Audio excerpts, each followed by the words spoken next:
नमस्कार, मी नाना आहिरे. आवाज in news Marathi channel मध्ये आपलं सर्वांचं स्वागत करतो. बघूया आजची ठळक बातमी.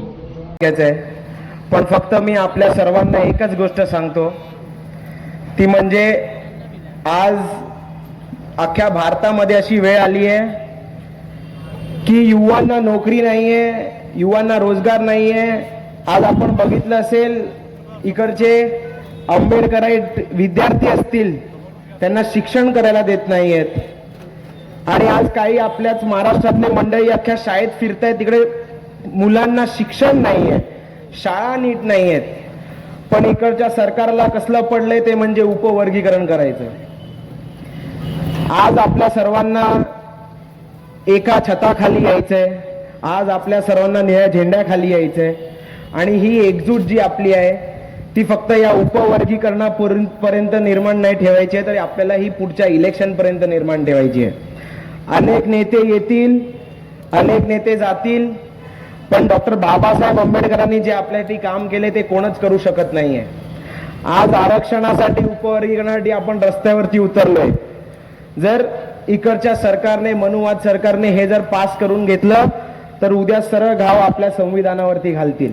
आणि तेव्हा पण आपण जर असंच करत राहिलो तर आपल्याला वरतीच ते सगळं भोगावं लागणार आहे आणि येणाऱ्या पिढीला हे सगळं भोगावं लागणार आहे. त्यात मी सुद्धा असणार आहे. आज मी तर उतरलोय, पण येणाऱ्या पिढीला अजूनपर्यंत आरक्षण, उपवर्गीकरण काय आहे हे सुद्धा माहित नाहीये. आज इकडे जेवढे लोक जमलेत त्या लोकांची एक खूप मोठी जबाबदारी आहे, ती म्हणजे आपल्या गावाखेड्यांमध्ये जाऊन, आपल्या वस्तींमध्ये जाऊन इकडच्या लोकांना समजवायचं आहे की नक्की आरक्षण, उपवर्गीकरण काय आहे.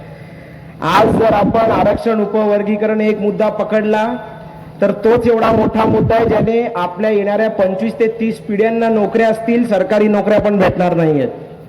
आज इकडचं सरकार गव्हर्नमेंट नोकऱ्या संपून सर्व प्रायव्हेटायझेशन करायच्या मागे लागले. मी इकडच्या सरकारला एकच विनंती करतो, आम्ही बाबासाहेबांची लेकरं आहोत, आमच्या नादी लागू नका.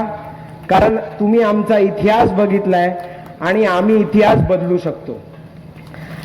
आम्ही जर डोक्यात घेतलं तर तुम्हाला तुमची अर्धी चड्डी काढून गुजरातला सुद्धा पाठवू शकतो.